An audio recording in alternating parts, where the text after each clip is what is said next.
Gold trusted gold buyers మీరు తాకట్టు పెట్టిన బంగారాన్ని విడిపించి ఈ రోజు ఉన్న మార్కెట్ ధరకు కొనబడును.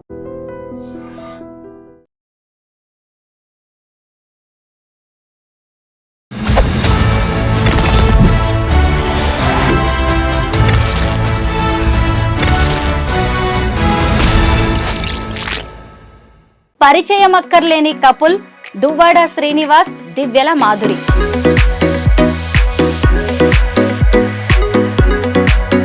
మాధురి గారు, మీరు కొత్త బిజినెస్ ఏదో స్టార్ట్ చేయబోతున్నారంట హైదరాబాద్ లో, అది కూడా శారీస్ బిజినెస్. ముందు నుంచి నాకు శారీస్ బిజినెస్ మీద కొంచెం సో పొలిటికల్ గా ప్రతిసారి ఏం జరుగుతుందంటే ఇతను పాలిటిక్స్ లో బిజినెస్ పరంగా కంప్లీట్ గా లాస్ అయ్యాం. సో అలాంటప్పుడు శ్రీనివాస్ గారికి నాకున్న ఇంట్రెస్ట్ ని గమనించారు. అతను కూడా హైదరాబాద్ మదీనాగూడలో ఫస్ట్ బ్రాంచ్ అయితే స్టార్ట్ చేస్తున్నాం, కాంచీపురం బొక్లా సిల్క్స్ అని. మీకోసమే ఆవిడ అలా స్టాండ్ అయిపోయి ఉండడం, ఇంత పిచ్చిగా ప్రేమించడం మీకు ఎప్పుడైనా ఆశ్చర్యంగా అనిపిస్తుందా? నా జీవితం ఎప్పుడు ఆ ఈర్ష్య, అసూయ, ద్వేషం, ఆధిపత్యాల మధ్య నడిచింది. అలా విసిగిపోయి నాకు లేదా ఎక్కడికైనా వెళ్ళిపోదాం దూరంగా, ఇంక అయిపోయి 60 సంవత్సరాల తర్వాత ఇంక ఇదంతా క్లోజ్ చేసేద్దాం అని అనుకున్న నాకు మళ్ళీ ఆశలు చిగురించి నేను ఒంటరిగా ఏం చేయాలో అర్థం కాని పరిస్థితిలో ఈమె తోడు నాకు ఒక ఆసరాగా దొరికింది, ఒక చీకట్లో వెలుగులో. అలా అలా దగ్గర సొసైటీ కోసం, పెద్దల కోసం పెళ్లి చేసుకున్నట్టున్నారు, పిల్లల్ని కూడా కన్నారు, కానీ మీ జీవితాల్లో ఏదో వెళుతుంది. ఆ వెళితే ప్రేమ, ఆ ప్రేమ కరువైంది. ఆ ప్రేమ మా ఇద్దరి మధ్యలో.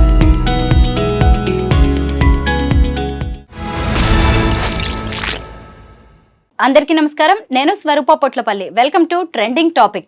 పరిచయం అక్కర్లేని కపుల్ దువ్వాడ శ్రీనివాస్, దివ్యల మాధురి. ప్రస్తుతం వారిద్దరూ నాతో పాటు ఉన్నారు. వాళ్ళ గురించి ఇవాళ చాలా ఇంట్రెస్టింగ్ విషయాలను నేను మీకు చెప్పబోతున్నాను. నమస్తే మాధురి గారు. నమస్తే అండి. నమస్తే శ్రీనివాస్ గారు. బాగున్నానండి. నేను ఇప్పటికీ మీ ఇంటర్వ్యూస్, మీ వీడియోస్ చాలా చూశాను. బట్ ఇంత తొందరగా మిమ్మల్ని ఇంటర్వ్యూ చేసే ఛాన్స్ నాకు వస్తుంది అనుకోలేదు. ఇవాళ మాత్రం చాలా విషయాలు అడగాలనుకుంటున్నానండి. పర్వాలేదా? ముందుగా ఇక్కడి నుంచి స్టార్ట్ చేస్తాను. మాధురి గారు, మీరు కొత్త బిజినెస్ ఏదో స్టార్ట్ చేయబోతున్నారంట హైదరాబాద్ లో, అది కూడా శారీస్ బిజినెస్. దాని గురించి ముందు మాట్లాడుకుందాం. నేను ముందు నుంచి నాకు శారీస్ బిజినెస్ మీద కొంచెం ప్యాషన్ ఉంది. నాకున్న ఈ ఫ్యాషన్లో ప్యాషన్ గమనించి శ్రీనివాస్ గారు నన్ను ఎంకరేజ్ చేశారు. శ్రీనివాస్ గారు ముందు నుంచి కూడా మైనింగ్ బిజినెస్. సో పొలిటికల్గా ప్రతిసారి ఏం జరుగుతుందంటే ఇతను పాలిటిక్స్లో మన పార్టీ హవాలో లేనప్పుడు అదర్ పార్టీ వచ్చినప్పుడు పొలిటికల్గా ఇతన్ని వ్యాపారాల మీద దెబ్బతీస్తున్నారు. సో మైండ్స్ అన్ని దెబ్బతీస్తారు. ఇదే విధంగా ఈ ఎలక్షన్ కూడా మేము ఓడిపోయిన ఈవినింగే మా మైండ్ని క్లోజ్ చేశారు. ఆల్మోస్ట్ 60 crores వరకు మేము లాస్ అయిపోయాం. బిజినెస్ పరంగా కంప్లీట్గా లాస్ అయ్యాం. సో అలాంటప్పుడు శ్రీనివాస్ గారికి నాకున్న ఇంట్రెస్ట్ని గమనించారు. అతను కూడా నేను రిక్వెస్ట్ చేయడం జరిగింది, రాజా ఇలా నేను శారీ షాప్ పెడదాం అనుకుంటున్నాను, కొంచెం మీరు ఎంకరేజ్ చేయండి అని అడిగిన వెంటనే నాకు ఒప్పుకున్నారు. సో తప్పకుండా అపార్ట్ ఫ్రమ్ ద పాలిటిక్స్ ఒక 10% 20% నీ కోసం టైం స్పెండ్ చేసి నీకు సపోర్ట్ చేస్తాను, పెట్టు అని నన్ను ఎంకరేజ్ చేశారు. సో March 3rd హైదరాబాద్ మదీనాగూడలో ఫస్ట్ బ్రాంచ్ అయితే స్టార్ట్ చేస్తున్నాం, కాంచీపురం బొక్లా సిల్క్స్ అని. సో ఇది కూడా ఏంటంటే నాకు ముందు నుంచి శారీస్ అంటే ఇంట్రెస్ట్. ఈ ఫీల్డ్లో నేను ప్రతిసారి చాలా షాప్స్కి వెళ్ళి శారీస్ పర్చేస్ చేస్తూ ఉండేదాన్ని. అప్పుడు ఒకటి గమనించాను ఏంటంటే వీవర్స్ ప్రైస్ కంటే కూడా రిటైల్స్లో ఎక్కువ ప్రైస్ పెట్టి అమ్ముతున్నారని.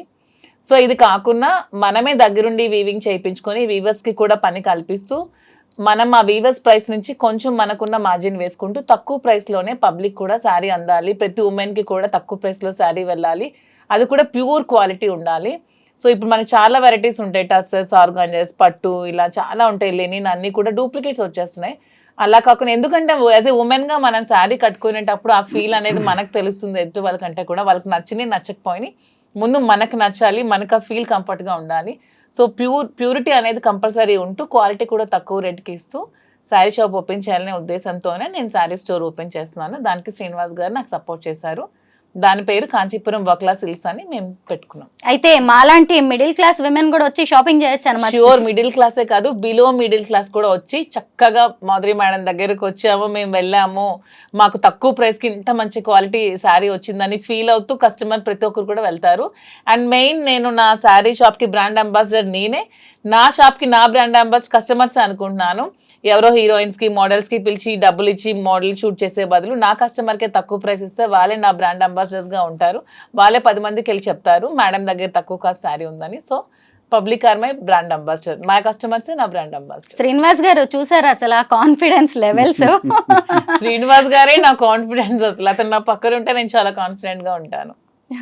కాదు, చీరలు చూడడం కంటే కూడా ఆవిడని చూడడానికి వచ్చే వాళ్ళ కస్టమర్స్ సంఖ్య ఎక్కువగా ఉంటుందో ఏంటో. ఇప్పుడు మీరు మధ్యతరగతి అని అడిగారు కదా, మా కాన్సెప్ట్ కూడా ఏంటంటే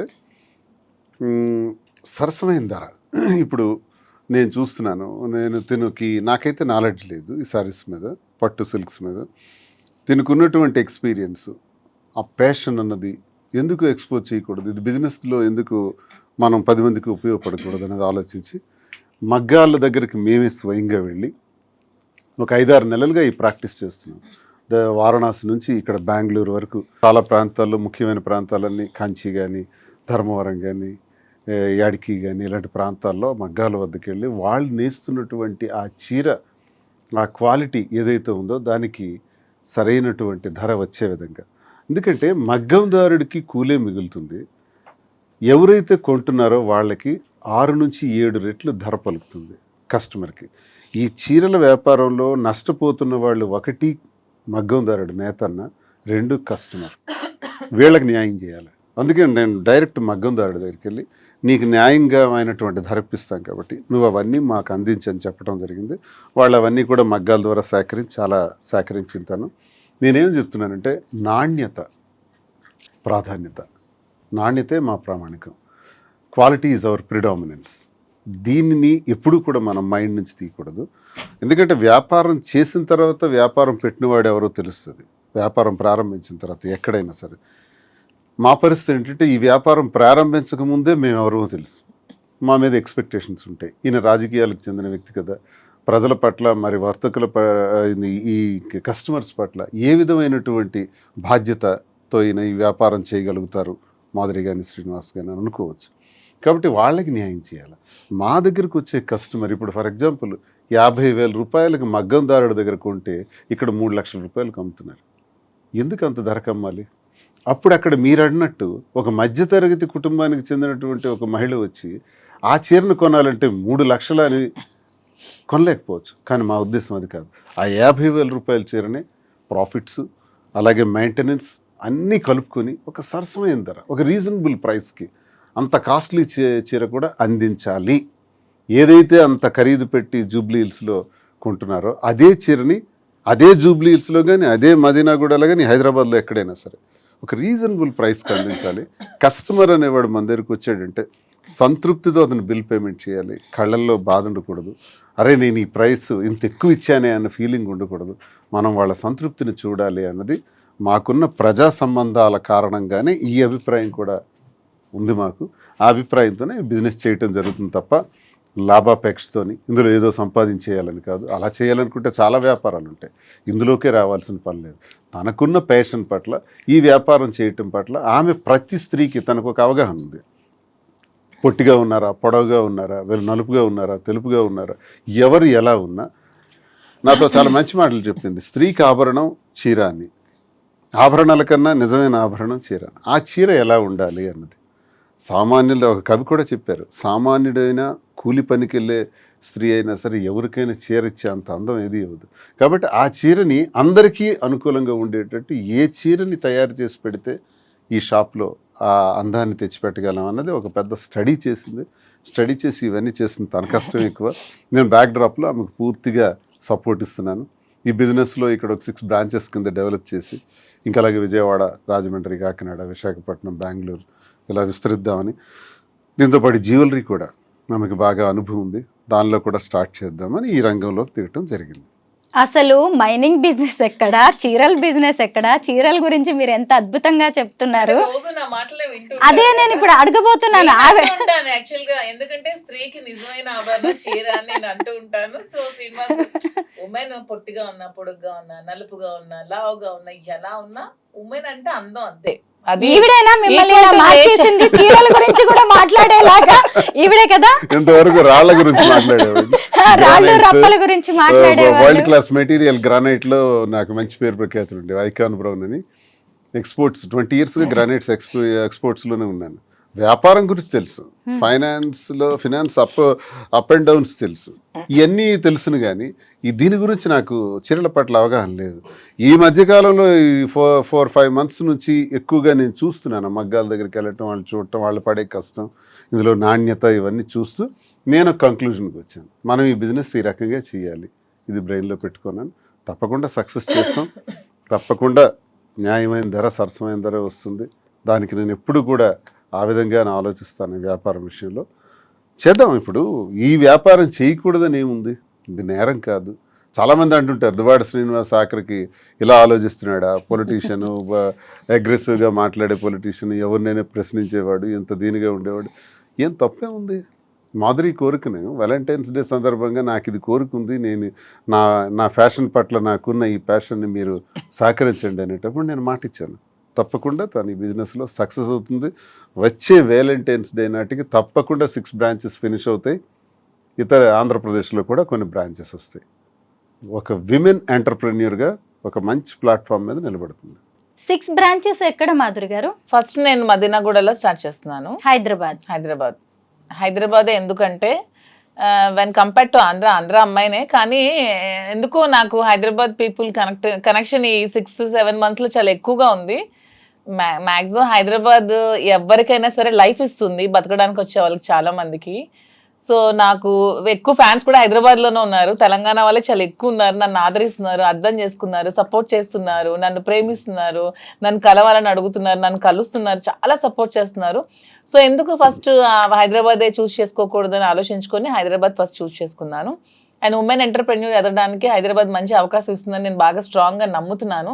ఎందుకంటే when compare to Andhra, Hyderabad people are well matured. కొంచెం అంటే ఫ్యాషన్ పరంగా కూడా కొంచెం ఈ culture when compare to Andhra కొంచెం ఇది డెవలప్డ్గా ఉంది. సో ఫస్ట్ బ్రాంచ్ మదీనాగూడలో స్టార్ట్ చేసి, నెక్స్ట్ బ్రాంచ్ జూబ్లీ హిల్స్లో స్టార్ట్ చేసి, ఇంకొక బ్రాంచ్ వేరే దగ్గర ప్లాన్ చేస్తున్నాం. తర్వాత నెక్స్ట్ ఆంధ్ర మా వైజాగ్లో కూడా పెట్టాలి, విజయవాడలో, రాజమండ్రిలో ఇలా కూడా పెట్టాలనే ఆలోచనలో అయితే ఉన్నాము. నాకైతే ఉమెన్ ఎంటర్ప్రెన్యూర్గా ఎదగాలని ఉంది. నాకే కాదు, ప్రతి ఉమెన్కి ఇదే చెప్తున్నాను. ప్రతి ఒక్కరు కూడా మీరు మెయిన్ డిపెండ్ అవ్వడం మానేసి మీకు ఎర్న్ చేసుకుంటూ ఇండివిజువల్గా బతకడం నేర్చుకోండి. తర్వాత మీరు పెళ్ళిళ్ళు చేసుకుంటారో ఏం చేసుకుంటారో మీకు నచ్చిన బట్టి బతకండి, కానీ ఫస్ట్ అయితే మీరు ఇండిపెండెంట్గా బతకడం అయితే నేర్చుకోండి. ఎవరి మీద ఆధారపడకండి. నిజంగా మీ శారీస్ కలెక్షన్ చాలా బాగుంటుంది. Thank you. మీ సెలెక్షన్ కూడా బాగుంటుందని దాన్ని చూస్తుంటేనే అర్థమవుతుంది. ఒకరోజు మీరు ఒక వీడియో చేశారు మీ యూట్యూబ్ ఛానల్. ఆ వీడియో కూడా నేను జస్ట్ 2 hours లో చేశాను. ఆ వీడియో నేను చాలా సర్ప్రైజ్ అయ్యాను. అంతా చూస్తే మీరు ఒకే రోజు చేసిన వీడియో లాగే అనిపించింది. వన్ డే లో 2 hours లో చేశాను. జస్ట్ 2 hours లో జస్ట్ చేశాను. అది శ్రీనివాస్ గారు జస్ట్ ఇలా బయటకి ఎక్కడికి వెళ్ళి వచ్చే లోపల 2 hours లో కంప్లీట్ చేశాను. యూట్యూబ్ వీడియోస్ కూడా ఎందుకు స్టార్ట్ చేశానంటే నాకు ముందు నుంచి కూడా పబ్లిక్ దగ్గర అవడం ఇష్టం. ఆ విధంగానే డాన్స్ స్కూల్ స్టార్ట్ చేశాను. పిల్లలకి డాన్స్ చెప్పడం, ఉమెన్ కి డాన్స్ చెప్పడం, ఎక్కువ నాకు గ్యాదరింగ్స్ ఉమెన్ తో ఎక్కువ క్రౌడీ పీపుల్ తో ఉండడం నాకు ముందు నుంచి ఇష్టం. ఆ విధంగానే పాలిటిక్స్ లోకి వచ్చాను. సో ఆ విధంగానే ఈ బిజినెస్ లోకి వస్తే మోర్ కనెక్టింగ్ పీపుల్ అవ్వచ్చు, బాగా ఉండొచ్చు అనే ఉద్దేశంతోనే మళ్ళీ ఈ బిజినెస్ కూడా స్టార్ట్ చేస్తాను. మీరు ఆల్రెడీ ఎంటర్ప్రెన్యూర్ కదా, ఆల్రెడీ బిజినెసెస్ ఉన్నాయి మీకు, పెట్రోల్ బంక్ లాంటివి. మరి వాటి సంగతి ఏంటి? మీరు ఇక్కడికి వచ్చేసి పెట్రోల్ బంక్ కూడా రన్ అవుతుంది. పెట్రోల్ బంక్ అంటే మనం ఎంతమందికి జాబ్ ఇవ్వచ్చు, ఎంప్లాయ్మెంట్ 3 or 4. ఇదే ఈ షాప్ లో నేను 50 మందికి, 60 మందికి, 100 మందికి, 1000 మందికి నేను ఎంప్లాయ్మెంట్ ఇవ్వచ్చు. నాకు హ్యాపీగా ఉంటుంది కదా. నేను ఒక 1000 మందికి నేను నా దగ్గర బ్రతుకుతున్నారంటే ఆ వచ్చే ఫీలింగ్ మజా వేరు. శ్రీనివాస్ గారు, మరి మీరు ఇక్కడే ఉంటారా హైదరాబాద్ లో? నేను టెక్కల్ కాన్స్టిట్యున్సీలో ఉంటాను. టెక్కల్ కాన్స్టిట్యున్సీలో మేము ప్లాన్ చేసుకున్నాం బిజినెస్ చేసేటప్పుడు. ఒక 4 days అక్కడ, 3 days ఇక్కడ. అలాగే మాధురి వస్తుంటారు, వెళ్తుంటారు, నేను వస్తుంటాను, వెళ్తుంటాను. జస్ట్ 3 hours హైదరాబాద్లో ఉంటాం ఫ్లైట్కి వచ్చి.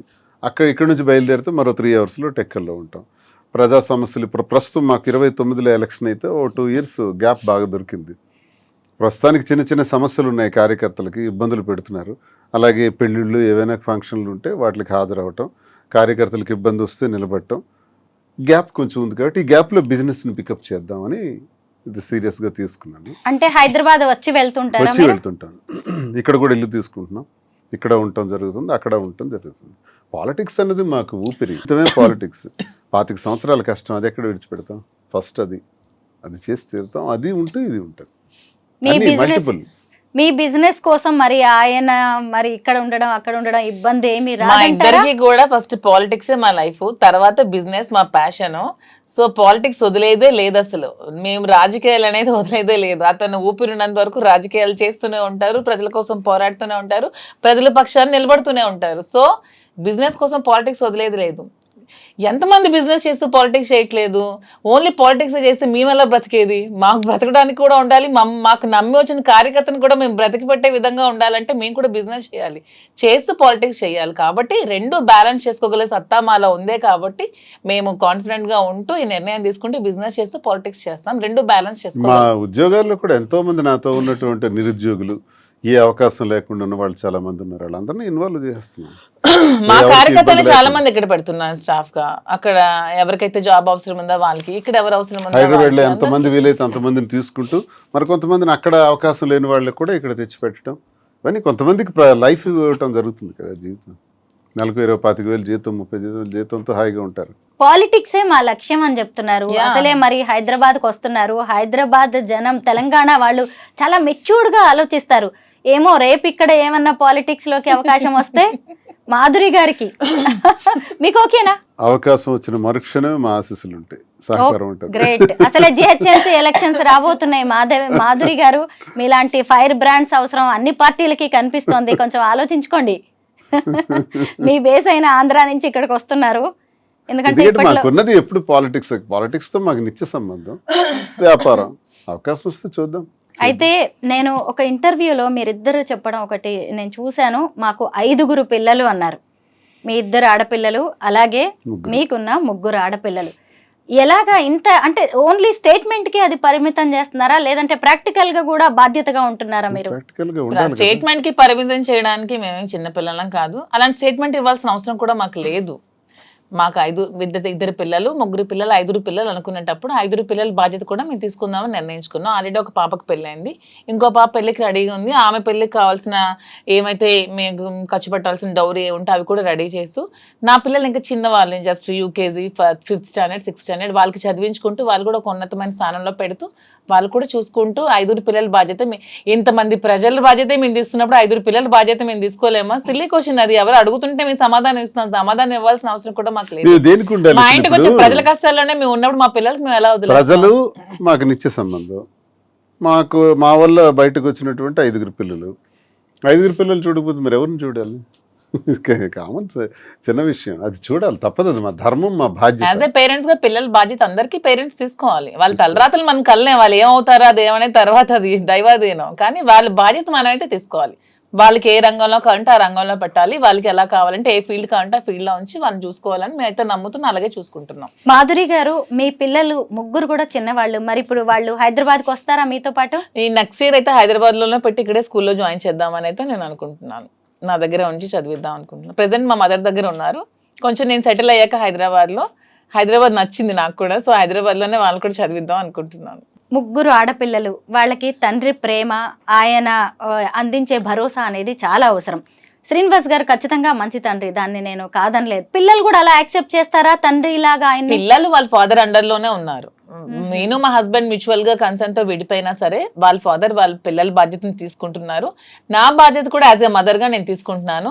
యాజ్ ఏ గార్డియన్ గా, యాజ్ ఏ కేర్ టేకర్ గా, యాజ్ ఏ ఫిలాసఫర్ గా శ్రీనివాస్ గారు కూడా బాధ్యతలు తీసుకుంటున్నారు. మా పిల్లలకి 3 బాధ్యతలు కూడా ఉన్నాయి. 3 తీసుకుంటున్నాం కేరు. వాళ్ళకి ఏ లోటు ఉండదు. నా వల్ల ఈ భూమి మీదకి వచ్చారు పిల్లలు, వాళ్ళకి ఏ లోటు రానివ్వను. నా కంటికి రెప్పలా కాపాడుకొని చూసుకుంటాను. వారసుని ఇవ్వడానికి కూడా మేము రెడీగా ఉన్నాము అని చెప్పారు. చాలా సర్ప్రైజ్ అయ్యాను నేను అసలు. ఆ మాట సర్ప్రైజ్ ఏముంది, ముందు నుంచి మేము అనుకుంటున్నాం. దాంట్లో సర్ప్రైజ్ ఏముంది? నేనే మాధురి అంటేనే ఓపెన్ గా చెప్తుంది ఏదైనా. మేము నిజంగానే వారసుడికి అందామనే ఆలోచనలో ఉన్నాము. యాక్చువల్గా ఈ ప్లానింగ్ ముందే ఉండే, కానీ ఈ బిజినెస్ కోసం ఈ ప్లానింగ్ ని ఒక 1 year షిఫ్ట్ చేసాం. ఆఫ్టర్ ఈ 1 year బిజినెస్ తప్పకుండా కేసులు కూడా ఉన్నాయి కదా, కోర్టులో కేసులు కూడా ఉన్నాయి కాబట్టి అవన్నీ కొంచెం తేలాలి. కాబట్టి కొంచెం తేలిన తర్వాత అవన్నీ కూడా ఉంటది. ఏముంది, కొడుకు కావాలి అనేది బలమైన కోరిక ఈవిడదే అనిపిస్తా ఉంటది నాకు. లేదు నాకంటే ఏంటంటే శ్రీనివాస్ గారు ఉన్న క్వాలిటీస్, ఇలాంటి అవసరం ఇంకొక జనరేషన్ కూడా ఉండాలి, ఇతని వారసుడు ఉండాలనే ఆలోచన నాకైతే ఉంది, అతనికి కూడా ఉంది, ఇద్దరికి ఉంది. ఇష్టమే. మరో దువాడు వస్తాడంటే అంతే కదా. అలానే ఆడపిల్ల మగపిల్ల తక్కువ నేను అన్నా. ఏం ఆడపిల్లలు రాజకీయాలు చేయట్లేదా, ఆడపిల్లలు ప్రైమ్ మినిస్టర్ అవ్వలేదు అలానే కాదు. ఊరికే మా ఇద్దరికి అనిపించింది, అంటే 5 ఉన్నారు కదా, వీళ్ళు 5 చూసుకోవడానికి ఇంకో బాబు ఉంటే బాగుంటుంది అంతే. మీ ఇద్దరిది ప్రేమ అనాలా, ఏమంటారు ఈ అంతకు సంబంధానికి మించి మీరు అనుకోవాలి. పెట్టే పేరు? అంతకు మించి, ప్రేమకు మించి ఏమైనా పదం ఉంటే పెట్టుకోండి. ఈ మాట నేను ఎందుకు అడిగాను అంటే, సహజంగా మనం టీనేజ్ లోనో లేదంటే ఒక 15 ఇయర్స్ నుంచి 25 ఇయర్స్ లోపు ప్రేమలో పడుతూ ఉంటాం. అది ఆడవాళ్ళైనా ఆకర్షణ, మగవాళ్ళ infatuation. ఇలాంటి పేర్లు ఏవో ఉంటాయి. ఆ తర్వాత పెళ్ళైన తర్వాత కూడా కొన్ని రిలేషన్స్ ఉంటాయి, వాటికి రకరకాల పేర్లు ఉన్నాయి. ఇప్పుడు మాధురి గారు, మీరు ఎప్పుడైనా మీ ఎంగేజ్ లో ప్రేమలో పడ్డారా? ఇలా కావాలి అని ఎప్పుడైనా అనిపించిందా మీకు? ఎంగేజ్ లో అంటే ఎప్పుడు డిగ్రీలో ఫస్ట్ ఇయర్ లో ఎప్పుడో ఒకసారి లవ్ చేశాను, తర్వాత మన శ్రీనివాస్ గారిని love చేశాను. చూసారా, అబ్బా ఎంత open mind. He knows everything. I told him everything about me. He knows everything. ఎప్పుడు డిగ్రీ ఇంటర్మీడియట్ సెకండ్ ఇయర్ వరకు నేను శ్రీ చైతన్య చదివాను, గర్ల్స్ క్యాంపసే. డిగ్రీ ఫస్ట్ ఇయర్ లో బయోటెక్నాలజీ నేను first year. Degree first year లో ఒక అబ్బాయికి లవ్ చేశాను, ఆ అబ్బాయి కూడా లవ్ చేశాడు. ఇంట్లో ఇంటర్ కాస్ట్ వల్ల ఒప్పుకోలేదు. ఆ అబ్బాయి వేరే కమ్యూనిటీ, నేను వేరే కమ్యూనిటీ. ఆ అబ్బాయి వచ్చి ఇంటికి వచ్చి మాట్లాడడం కూడా జరిగింది. ఫాదర్ ఒప్పుకోలేదు. ఒప్పుకోకుండా నాకు మ్యారేజ్ చేశారు ఇంట్లో. అప్పట్లోనే బలవంతంగా నాకు పెళ్లి చేశారు. చేసిన తర్వాత కొంచెం అలా డిస్టర్బెన్సెస్ మా ఇద్దరి మధ్యలో, హస్బెండ్ మధ్యలో, మా మధ్యలో ముందు నుంచి ఉంది, అలా పెరిగాయి. వాని వల్ల ఇంకాస్త డిస్టర్బెన్సెస్ పెరిగి తర్వాత లాస్ట్ మా రిజార్ట్ శ్రీనివాస్ గారు అయ్యారు. అంటే చాలా మంది మహిళల్లో ఇలాంటి సంఘర్షణ ఉంటది మాధురి గారు. ఎందుకు మిమ్మల్ని చాలా మంది విమెన్ కావచ్చు, సొసైటీ కూడా మిమ్మల్ని అప్రిషియేట్ చేస్తుంది. ఎందుకు అంటే వాళ్ళ జీవితాల్లో వాళ్ళు చేయలేనివి చాలా మీరు చేసి చూపించారు. మీరు ఎంత అసలు ఆయన పక్కన కూర్చోబెట్టుకొని మీ లవ్ స్టోరీ గురించి చెప్పారు. ఇప్పుడు మళ్ళీ నేను ప్రేమలో పడ్డాను ఈయనతో అని చెప్పారు కదా. అసలు అంటే ఉమెన్ సంఘర్షణకి గురై భర్తతో ఇబ్బందులు పడుతూ ఆత్మహత్యలు చేసుకుంటూ, మొన్న ఎవరో ఒక అమ్మాయిని చూశాను పాపం, డాక్టర్ అమ్మాయి లవ్ మ్యారేజ్ చేసుకుందంట పాపం. ఒక వీడియో పెట్టింది, ఎంత బాధ అనిపించింది అంటే, ఎందుకు అంత బాధపడాలి, నువ్వు బయటకు వచ్చేసాయి, నీకు నీ చేతిలో చదువు ఉందిగా, నువ్వు హ్యాపీగా బతకచ్చు కదా, బయటకు వచ్చి అంత ఏడుస్తూ అంత చచ్చిపోతూ నువ్వు అక్కడ ఎందుకు బ్రతకాలి, సొసైటీ కోసం నువ్వెందుకు బాధపడాలి, సొసైటీ నీకేమైనా పెంచుద్దా, నువ్వు చచ్చిపోతే నీకేమైనా వచ్చి ఆపుద్దా, హ్యాపీగా వచ్చి బ్రతుకు. సో మనం ఏదో ప్రాబ్లమ్స్ ఉన్నాయని ఇరుక్కుంటూ మరి ఎంత పాసిబిలిటీ అంటే అంతవరకు సాల్వ్ చేసుకోవడానికి ట్రై చేయాలి. మన ఒక వైఫ్ అండ్ హస్బెండ్ మధ్య మనస్పర్ధలు వస్తే సాల్వ్ చేసుకోవడానికి మాక్సిమం ట్రై చేయండి. కుదరలేదు, మనం అక్కడ సస్టైన్ అవ్వలేము, ఇంకా చావే శరణ్యం అయినప్పుడు ఖచ్చితంగా బయటకు వచ్చి మీ బతుకు మీరు బతకండి. అంతేగాని మీ లైఫ్ని ఎవరి కోసం నాశనం చేసుకోకండి. ఇది మీ లైఫ్, దేవుడు మీకు ఇచ్చిన లైఫ్, మీ లైఫ్ అనవసరంగా స్పాయిల్ చేసుకోకండి. శ్రీనివాస్ గారు మీరు చెప్పండి, మీకేమైనా ప్రేమ కథలు ఉన్నాయా? 1, 2 కాదు, ఒక 100 కథలు ఉంటాయి. గొడవ పెట్టాలి. మరి ఆవిడ అలా చెప్పినందుకు మీరు కూడా చెప్పాల్సిందే ఖచ్చితంగా. ఎందుకంటే అంత ప్లెయిన్ గా ఉన్నారు, అంత తెల్ల కాగితం అసలు. ఎంతో మంది పరిచయం ఉంటారు, వస్తుంటారు, వెళ్తుంటారు, కానీ నేను ప్రేమను చూశాను మాధురి. శ్రీనివాస్ గారు, నేను అతన్ని మొత్తం హిస్టరీ అంతా బయోపిక్ కూడా రాద్దాం అన్నంత నేను రీసెర్చ్ చేశాను. అతను లైఫ్ లో కాలేజ్ డేస్ నుంచి చిన్నప్పటి నుంచి మొత్తం అంతా రీసెర్చ్ చేస్తే శ్రీనివాస్ గారు ఎప్పుడు ఎవరిని లవ్ చేయలేదు తన లైఫ్ లో. ఏంటండి మీకు ఆయన అంటే, అసలు బయోపిక్ రాస్తారంట. యాక్చువల్లీ మూవీ కూడా తీద్దామని చాలా మంది వస్తున్నారు. శ్రీనివాస్ గారి స్టోరీ చిన్నప్పటి నుంచి ఇప్పటి వరకు, ఈవెన్ మా లవ్ స్టోరీతో కలిపి తీద్దామని చాలా మంది మాకు కన్సల్ట్ అవుతున్నారు. ఈ బిజినెస్ లో పడి కొంచెం గ్యాప్ ఇచ్చాం. మంచి మంచి స్టోరీస్ ఉన్నాయి. అతని లైఫ్ లో ఎప్పుడు ఎవరిని లవ్ చేయలేదు. అతను ఫస్ట్ అండ్ లాస్ట్ నన్నే లవ్ చేసి ఉంటారు. అసలు మాధురి గారు అయితే పెద్ద స్కెచ్ తోనే హైదరాబాద్ తెలంగాణకు వస్తున్నట్టుగా కనిపిస్తుంది. ఎందుకంటే ఆవిడ ఒక మంచి డాన్సరు, యాక్టింగ్ స్కిల్స్ కూడా ఉన్నాయి. ఆల్రెడీ సినిమాకి ప్రొడ్యూసర్ గా వర్క్ చేశారు. డైరెక్షన్ ఛాన్స్ ఉంది ఆవిడకి, యాక్టింగ్ ఛాన్స్. ఏదైనా మీకు డైరెక్షన్ నాకు రాదు లేదా? శ్రీనివాస్ గారికి ఇంట్రెస్ట్ ఉండేది, మూవీస్ లో యాక్ట్ చేయాలని ఇంట్రెస్ట్ ఉండేది. నాకు జగన్మోహన్ రెడ్డి గారు అంటే అభిమానం. అతనంటే ఒక ఇది దైవ సమానులు నాకు. సో అతను చేసిన పథకాలన్నీ ప్రజలకి తెలియాలనే ఆలోచనతో, ఆ పథకాలని ఎలా ప్రవేశపెట్టారు, ఎలా చేశారనే ఆలోచనతో ఒక స్టోరీ చిన్నది రెడీ చేసుకొని శ్రీనివాస్ గారిని లీడ్ రోల్ గా పెట్టి వాలంటీర్ అనే ఒక మూవీకి ప్రొడ్యూస్ చేసి ఒక మూవీ అయితే తీసాను. ప్రొడ్యూసర్ వర్క్ చేశాను. డైరెక్షన్ అయితే నాకు రాదు. యాక్టింగ్ మాత్రం నాకు చాలా ఇంట్రెస్ట్. మీకు సీరియల్స్ లో గానీ, సినిమాల్లో గానీ, వెబ్ సిరీస్ లో గానీ ఛాన్స్ వస్తే చేస్తారా? నాకు ఒక మంచి ఉమెన్ విలన్ రోల్ చేయాలని ఉంది నాకైతే. అంటే రియల్ లైఫ్ లోనేమో మీకు మీరు హీరోయిన్, అంతే, మళ్ళీ రియల్ లైఫ్ లోకి వచ్చేసరికి విలన్ రోల్ చేయాలని ఉంది. యాక్చువల్లీ ఈవిడ దేనికి సూట్ అవుతారండి రియల్ లైఫ్ లో, మీరు చెప్పండి. మంచి మనసు ఉంది అమ్మాయి, అంతేనా? ప్రేమ, అభిమానం, మీరిద్దరూ ఎవరిని- కూడా ఉమ్. సొసైటీ కోసం పెద్దల కోసం పెళ్లి చేసుకున్నట్టున్నారు, పిల్లల్ని కూడా కన్నారు, కానీ మీ జీవితాల్లో ఏదో వెళుతుంది. ఆ టైం ఆ మళ్ళీ మీ వెలితే ఇద్దరిని- ప్రేమ, ఆ ప్రేమ కరువైంది. ఆ ప్రేమ మా ఇద్దరి మధ్యలో ఇప్పుడు గత చిగురించి జన్మ అది సుకృతం, గత అంతేనా? జన్మ అంతే. నేను అదే నమ్ముతాను, ఉమ్. కర్మ సిద్ధాంతంలో నేను అదే నమ్ముతాను. ఎక్కడో గత జన్మలో ఆగింది ఆ బ్రేక్, ఇప్పుడు అది కంటిన్యూ అవుతుంది. అన్ని లవ్ స్టోరీస్ ఫిక్షన్ నుంచి వస్తాయేమో, మా love story real. So fiction వేరు, రియల్ వేరు, మాది రియల్. ఏం నచ్చుతుంది మీకు ఈ వీడిలో? ఫెయిర్నెస్, స్పష్టంగా క్లారిటీగా ట్రాన్స్పరెంట్గా ఉంటుంది. నా పట్ల చాలా ప్రేమ చూపెడుతుంది. కదా, అసలు ఇంత ప్రేమని భరించడం కష్టం కదా. ఇంత ధైర్యం అయితే నేను పొరపాటున ఒక మాట అంటే ఇమీడియట్ గా ఎలా రియాక్ట్ అవుతుందో తెలియదు. ఓమో, భయమేస్తుందా మీకు? అందుకే నేను చాలా జాగ్రత్తగా ఏమన్నా. అంటే ఒక ఏంటలా క్షణం, భయపెట్టేస్తున్నారు ఆయన్ని మీరు?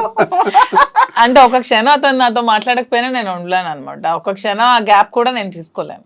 ఏంటి శ్రీనివాస్ గారు, ఏం చేశారు మీరు అసలు? ఆ బాబాయ్, నాకైతే చాలా అసలు మీరు చాలా లక్కీ అండి. మీకు అనిపిస్తుంది ఎప్పుడైనా రియల్లీ లైఫ్ లో మీరు కొన్ని స్ట్రగుల్స్ నాకు పడ్డాను అని డబ్బులు ఆ పదవులు అవేం అక్కర్లేదు. డబ్బు ఇప్పుడు- కావాలంటే నాకు నేను సంపాదించుకోగలను, పదవి కావాలంటే నాకు నేను తెచ్చుకోగలను. నాకు ప్రేమ ఒక్కటే కావాలి, అది శ్రీనివాస్ గారి ఏజ్ నుంచి పరంగా కావాలనుకుంటున్నాను. చాలా గ్యాప్ ఉన్నప్పుడు కూడా ఇలా నా కోసం నాకున్న సమస్యలు, నాకున్న సవాళ్ళు, నాకున్న శత్రువులు, నాకున్న రాజకీయ ప్రత్యర్థులు, పరిస్థితులు, ప్రభావాలు, నష్టాలు, లాభాలు, ఇవన్నీ ములిగి తేలి జీవితం అది. ఇలాంటి పరిస్థితుల్లో ఆసరాగా అండదండగా ఉండవలసిన అవసరం తనకే ఉంది. ఇది ప్రేమ కాకపోతే, గత జన్మ సుకృతం కాకపోతే ఎందుకుంటుంది? నాది త్యాగం కాదు, తనదే త్యాగం. నిజంగా నా కోసం నిలబడి ఇన్ని చేస్తున్నప్పుడు ఏ మనిషి అయినా ఇంకెంతకన్నా ఏం కోరుకుంటాం? జీవితంలో పుట్టినాక ప్రేమనే కదా కోరుకుంటాం.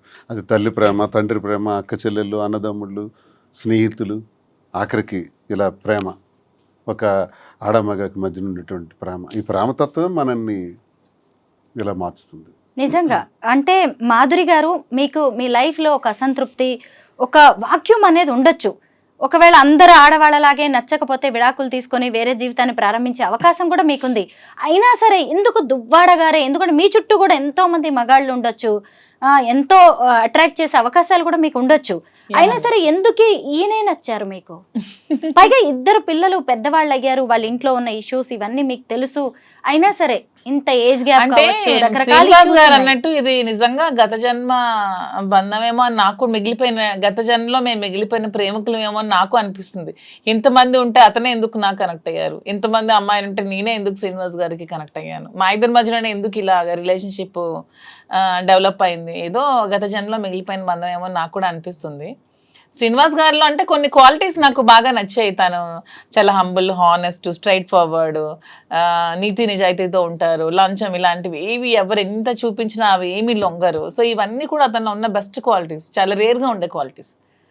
లైక్ డైమండ్, కోహినూర్ డైమండ్ లాగా ఎంతో ఎంతో రేర్ పీస్ లాగా, ఒక రేర్ యాంటిక్ పీస్ అనమాట దువ్వాడ శ్రీనివాస్ గారు. ఈ రోజుకి ఇలా చూసినా గానీ ఈ వీడియో కోసం వెనకబడే వాళ్ళు చాలా మంది ఉండొచ్చు కూడా. అంటే ఆవిడకున్న క్యారెక్టర్ అలాంటిది, ఆవిడకున్న క్వాలిటీస్ అలాంటివి.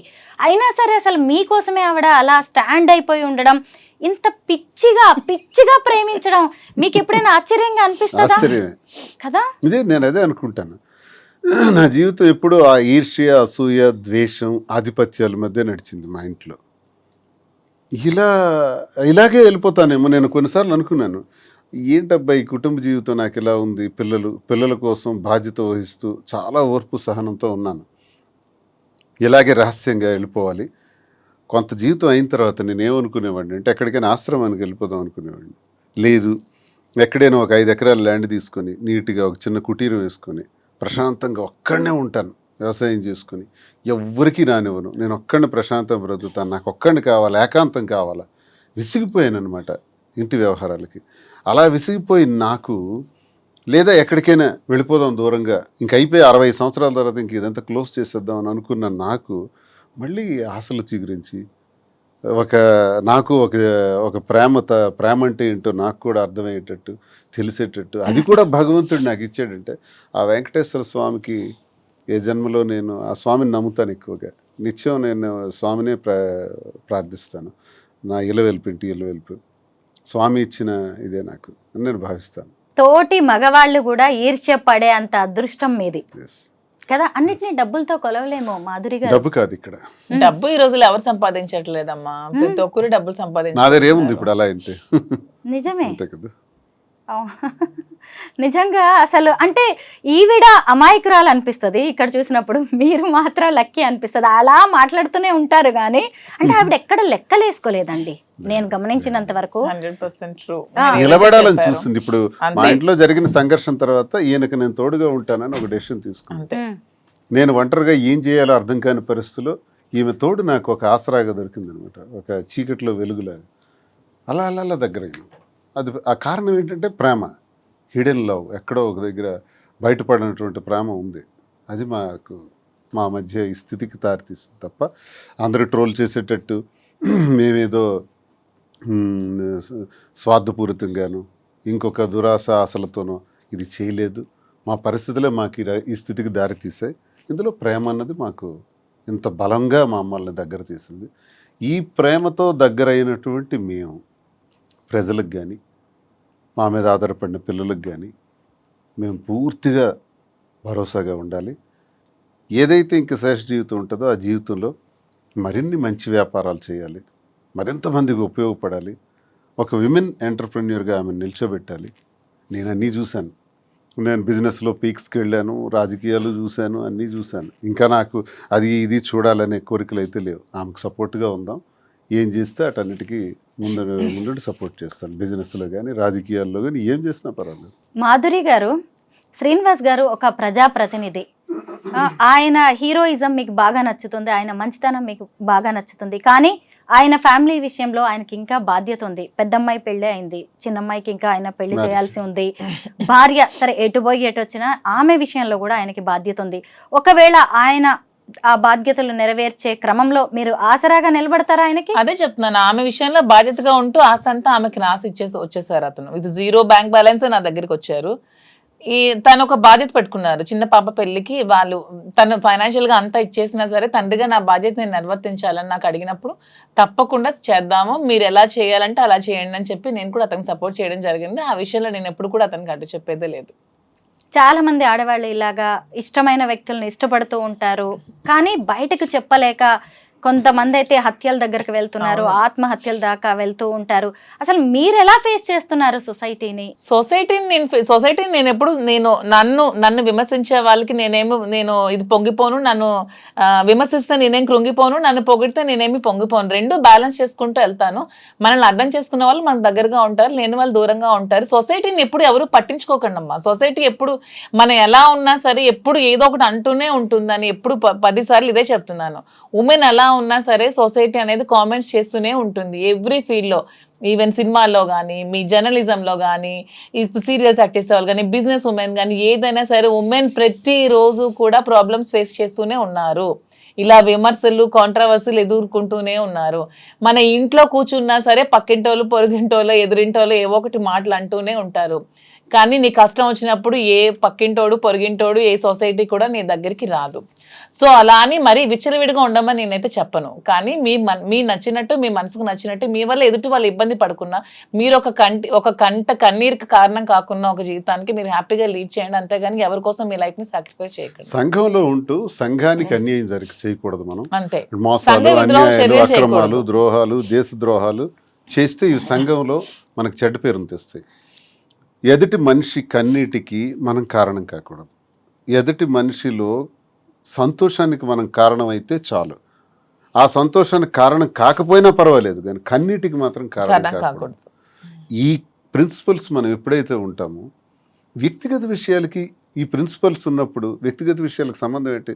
ప్రతి జీవితంలో కూడా మీరు అన్నట్టు చాలామంది మెన్, చాలామంది మగాళ్ళకి భార్యా బాధితులు ఉన్నారు, కుటుంబపరమైన ఇబ్బందులు ఉండేవాళ్ళు ఉన్నారు, మానసిక రోగాలతో బాధపడుతున్న వాళ్ళు ఉన్నారు, ఆర్థిక ఇబ్బందులతో ఉన్న వాళ్ళు ఉన్నారు, ఎన్నో సమస్యలతో ఉన్న వాళ్ళు ఉన్నారు. అలాగే మహిళలు భర్త వేధింపులతో బాధపడుతున్న వాళ్ళు ఉన్నారు, అలాగే కుటుంబ సంబంధాలతో బాధపడుతున్నటువంటి వాళ్ళు ఉన్నారు. ఇవందరూ ఈ సమస్యల మధ్య వాళ్ళ వ్యక్తిగత జీవితాల్లో ఏదో ఒక నిర్ణయం తీసుకోక తప్పదు. ఒక కోణం ఉంటుంది, అది తప్పు కాదు. అది వాళ్ళ వ్యక్తిగత పరిస్థితులను బట్టి వాళ్ళ నిర్ణయం తీసుకున్నారు. తీసుకున్నంత మాత్రాన్ని ఇది సమాజానికి సంబంధించినటువంటి విషయంగా భావించి ఆత్మహత్యలకు, ఇంకో రకంగాను జీవితాన్ని త్యజించడం అన్నది దుర్మార్గం. ఇలా ఎవ్వరు చేయకూడదని నేను కోరుకుంటున్నాను. మళ్ళీ మళ్ళీ మనం పుట్టాం, ఒకసారి పుడతాం సైంటిఫిక్గా ఆలోచిస్తే. ఈ పుట్టిన జీవితం చాలా చిన్నది. ఈ చిన్న దానిలో సంతోషంగా ఉండడానికి ప్రయత్నించాలి, ప్రేమతత్వంతో ఉండడానికి ప్రయత్నించాలి. ఎవరి ఇష్టం వాళ్ళది, ఎవరి వ్యక్తిగతం వాళ్ళది. నీ మనసుకు నచ్చిందా, నీ మనసుకు నచ్చినట్టు నువ్వు చెయ్యి. ఒక సినిమాలో మహేష్ బాబు అంటాడు, you are the hero of your life. నిన్ను నడిపించుకునే శక్తి నీలోనే ఉంటుంది. అల్టిమేట్గా నీ విజయానికి నువ్వే కారణం, నీ పతనానికి నువ్వే కారణం, పక్కోడు కాదు. సో మనం జీవితాన్ని మనం చక్కగా నడిపించుకుందాం. ఇందులో ఒకరికి బాధ కలిగించకుండా ఉండాలనుకునే నీ ప్రిన్సిపల్ నువ్వు పెట్టుకుని అన్నీ చేసుకోయే నష్టం లేదు. ఇదేం తప్పు కాదు. దీన్ని రహస్యంగా మాధురి ఎవరో నాకు తెలియదు, శ్రీని ఎవరో నాకు తెలియదు అని తను అనేయచ్చు, తప్పించుకోవచ్చు. అందరూ చేస్తున్నది ఇదే. మేము అలా చెప్పదలుచుకోలేదు. చేసింది స్పష్టంగా క్రిస్టల్ క్లియర్గా. నేను పొలిటీషియన్ అయినా, రాజకీయాల్లో ఇలా ఉండకూడదు, ఇలా మాట్లాడకూడదు, ఇలా చేయకూడదు అనుకునే వాళ్ళకి కూడా నేను చేసింది స్పష్టంగా చెప్పాను. మీరు చేసింది చెప్పలేకపోతున్నారు. మీ షర్టు విప్పితే ఉన్న మచ్చలన్నీ కూడా తెలుస్తాయి. నా షర్టు విప్పాను కాబట్టి నా మచ్చల గురించి విమర్శకులు మాట్లాడుతున్నారు. విమర్శకులు మీ షర్ట్లు కూడా విప్పితే మీ మచ్చలు కూడా బయటకు తెలుస్తాయి. దయచేసి విమర్శించి మీరేదో స్వర్గం నుంచి దిగి వచ్చినట్టు మాట్లాడద్దు.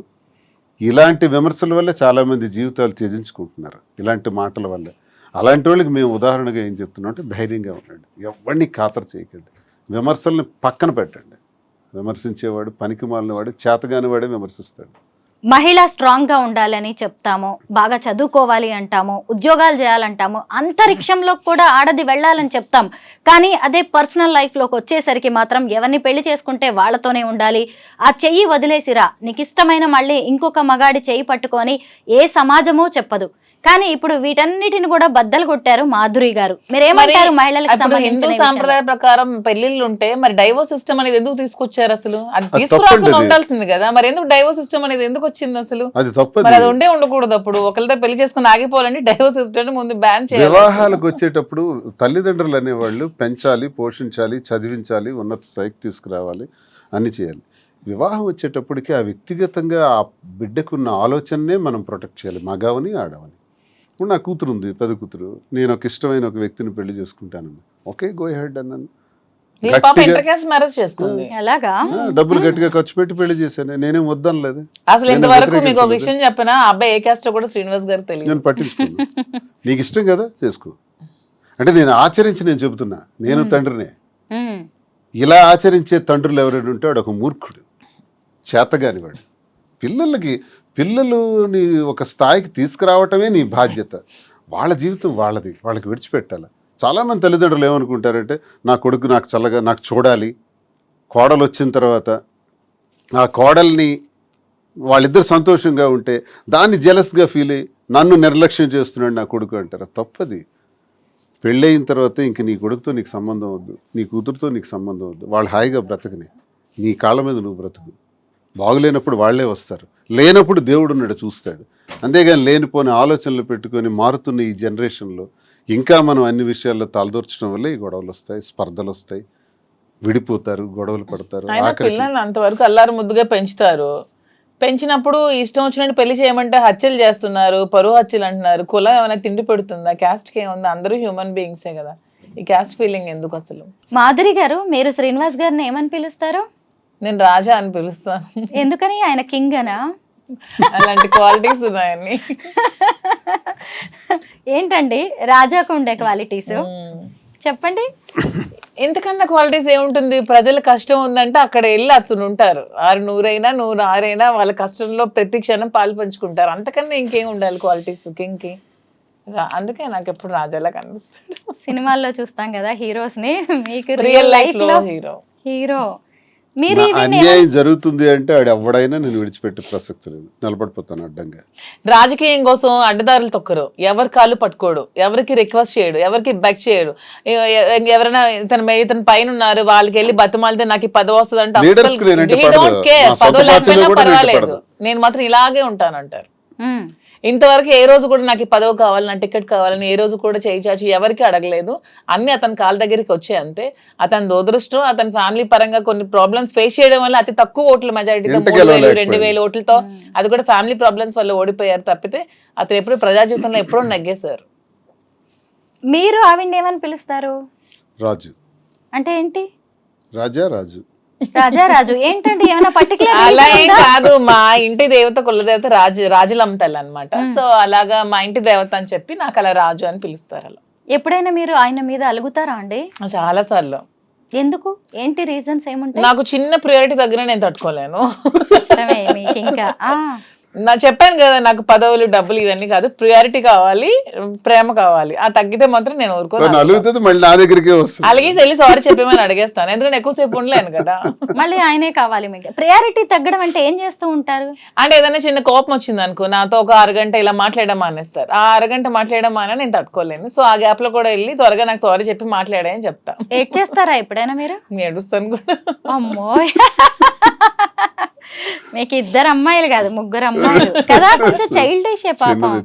తను గడుసు దాన్ని అనుకుంటారు కానీ ఇన్నోసెంట్. నేను అనుకోవట్లేదు గడుసుదాన్ని అని, చూసే వాళ్ళైనా సరే మీరు చాలా సెన్సిటివ్, ఐఎమ్ వెరీ సెన్సిటివ్. చెప్తున్నాను కదా, ఎవరో వచ్చేదో కష్టం ఉందంటే వెంటనే అతను చెప్పకుండా కూడా డబ్బులు ఇచ్చేస్తూ ఉంటాను. ఇది కూడా నేను ఎందుకో గమనించాను, కొంచెం మంచి హార్ట్ విడిది. ఎన్నోసార్లు తిట్లు కాస్తాను, అతను తెలియకుండా చాలా మంది వస్తూ ఉంటారు, అమ్మాయి ఇలా ఉందంటే అది నిజమో తెలుసుకోకుండా ఇచ్చేస్తూ ఉంటాను. చాలా సార్లు తిట్టారు కూడా, తెలుసుకో ముందు నిజమా కాదా అని. నాకు తెలిసి చాలా మంది 50 లక్షలు తను వడ్డాణం ఇచ్చేయటం, వడ్డాణం ఇచ్చేసారా? మరేంటి ఎవరికండి? ఏమైంది కారణం ఏంటంటే వాడికి పాపం ప్రాబ్లం లో ఉన్నాడు, ఏదో ఫంక్షన్ ఉంది వాళ్ళ కూతురుది, మెచ్యూరిటీ ఫంక్షన్, అందుకే ఇచ్చేసానంటే. ఏం చేశారు? అలాగే ఎన్నో దానాలు ధర్మాలు, వడ్డాణం వెనక్కి ఇవ్వట్లేదు, అప్పులని అడుగుతుంటే ఇచ్చేయటమే. మానుకున్నాను స్ట్రాంగ్. మీరిద్దరు గిఫ్ట్స్ ఇచ్చుకుంటూ ఉంటారు, ఏం తక్కువైందని ఇలాగా చిన్న చిన్న గిఫ్ట్స్. ఆవిడ వడ్డానాలే ఆవిడ దానం చేసేస్తుందంటే గిఫ్ట్స్ ఇచ్చుకోవడం అని కాదు, శ్రీనివాస్ గారు వాడే ప్రతి వస్తువు కూడా నేను కొనిపెట్టిందే పెట్టుకోవాలని అదొక చిన్న. ఏమి ఇచ్చారు ఇప్పటిదాకా గిఫ్ట్స్ ఆయనకి? ఇప్పుడు రింగ్ ఉందనుకో, అది నేనే దగ్గరుండి చేయిస్తాను, అది నేను చేస్తే పెట్టుకోవాలి. ఈ బ్రాస్లెట్ నేనే ఇచ్చి అదే పెట్టుకోవాలి, అతని దగ్గర ఎన్ని ఉన్నా పెట్టుకోవాలి, నేను ఇచ్చిందే పెట్టుకోవాలి. అలా ఉంటుంది నాకు చిన్న ఫీలింగ్. శ్రీనివాస్ గారు అనిపిస్తుందా ఇంత ప్రేమను భరించడం కూడా కష్టమే అని? చాలా అదృష్టవంతుడిని. అదృష్టం నిజంగానే. అవును, మీరే అదృష్టవంతుడిని, వెంకన్న దయ్య. అంతేనండి నిజంగా. మీరిద్దరు భలే మీడియా ఫ్రెండ్లీ. అసలు అందరికి ఎవరికైనా ఇంటర్వ్యూ. మీడియా ఫ్రెండ్లీ కాదు, friendly to everyone, public people అంతే. మీడియా అంటే మాకు స్పెషల్ గౌరవం కూడా, నిజంగానే. నేను చిన్నప్పటి నుంచి రాజకీయాల్లో కూడా మీడియాకి ఎక్కువ ప్రాధాన్యత ఇచ్చుకుని వచ్చేవాడిని. నేను నా ఎలివేషన్ కూడా మీడియా చేశారు నన్ను. వాళ్ళే నన్ను రాజకీయంగా ఈ స్థాయికి తీసుకొచ్చారు. ఆ ప్రేమ ఎప్పుడూ ఉంటది మీడియాలో. మీడియా పట్ల ఎవరు అనుచితంగా బిహేవ్ చేస్తే నచ్చదు, ఎందుకంటే మీ మీడియా వాళ్ళే మమ్మల్ని పైకి తేవాలన్నా మమ్మల్ని చేయాలన్నా చాలా ఇదిగా ఉంటారు. టెక్కల్లో సామాన్యమైన విలేకరు దగ్గర నుంచి జిల్లా రాష్ట్రం వరకు అందరితో సమానంగా ఉంటాం, అందరితో క్లోజ్ గా ఉంటాం. నేను చాలా సార్లు టెక్కల్ మీడియా అంతా నాకు ఫ్రెండ్లీ. మాధురి మేడం అంటే మా మీడియా అందరికి ఇష్టం, ఎందుకంటే పాపం వాళ్ళందరూ చాలా కష్టపడుతూ ఉంటారు, సాలరీస్ ఉండవు, ఏ ఉండవు. పాపం వాళ్ళ ప్యాషన్ తో ఈ మీడియాలో చాలా మంది పని చేస్తూ ఉంటారు. వాళ్ళందరికీ నేను ఎప్పుడు సపోర్ట్ చేస్తూ ఉంటాను. ఎప్పుడైనా ఎవరైనా ఏదైనా అడగండి, ఇచ్చేస్తారనుకుంటా కొంచెం. అయితే మీ కపుల్ని చూసాక కొంతమంది దీన్ని పాజిటివ్ గా చూస్తున్న వాళ్ళు ఉన్నారు, నెగిటివ్ గా చూస్తున్న వాళ్ళు కూడా ఉన్నారు. అయితే కామెంట్స్ విపరీతంగా వస్తూ ఉంటాయి, అప్రిషియేట్ చేసే వాళ్ళకంటే కూడా చాలా నెగిటివ్ కామెంట్స్, ట్రోలింగ్. ఇప్పుడు ఈ ఇంటర్వ్యూ మీద కూడా ఖచ్చితంగా ట్రోలింగ్. నేను ఎంక్వైరీ చేశాను. మెయిన్ ఏంటంటే మేము పవన్ కళ్యాణ్ లేకపోతే లోకేష్ చంద్రబాబు నాయుడు విమర్శిస్తాం, కానీ ఆ పొలిటికల్ పీపుల్ కొంతమంది చేస్తున్నటువంటి కామెంట్స్, అవి పొలిటికల్ యాంగిల్లో మేమంటే పడని వ్యక్తులు మా శత్రువులు ఒకే ఐడి నుంచి ఒక 10 కామెంట్స్ వస్తాయి, మీరు చూడండి. అందులో ఒకే ఐడి నుంచి 10 ఉంటాయి వరుసగా. అది కావాలని ఇది కొన్ని ఐడీలు క్రియేట్ చేసి ఫాల్స్ ఐడీలతో కూడా చేస్తారు. అవి రియల్ పీపుల్ కారండి, ఆ కామెంట్స్ని పట్టించుకోవాల్సిన అవసరం లేదు. ఒకవేళ రియల్గా చేసినా ఖాతరు చేయాల్సిన అవసరం లేదు. దిస్ ఈజ్ మై లైఫ్, నేను ఇలా డెసిషన్ తీసుకున్నాను, మేము ఇద్దరం ఇలా ఉంటున్నాం, మేము చెప్తాం, ఇంకేం చెప్పాలి చెప్పండి. కానీ ఎవరు ఏమనుకున్నా కానీ మనకి నచ్చిందే చేయాలి, మన జీవితం మనది అని నిజంగా మీ ఇద్దరు చాలా మందికి అయితే ధైర్యాన్ని ఇచ్చారు. ఏ మాటకు ఆ మాటే. అది మాత్రం ఒప్పుకొని తీరాలి, నన్ను కూడా తిడతారేమో. మీరు మంచి చేశారు. ఎందుకంటే నిజంగా ఒక రిలేషన్ లో అంత బలవంతంగా ఉండడం కంటే బయటకు వచ్చి నచ్చిన వ్యక్తుల్ని, పైగా మీరు ఎక్కడా దాచిపెట్టలేదు దేన్ని కూడా.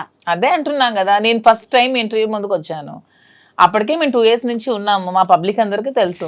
వచ్చి ఓపెన్ గా చెప్పాను, దాన్ని కూడా చాలా ట్రాల్స్ చేశారు, ఫేస్ చేశాను అంతే.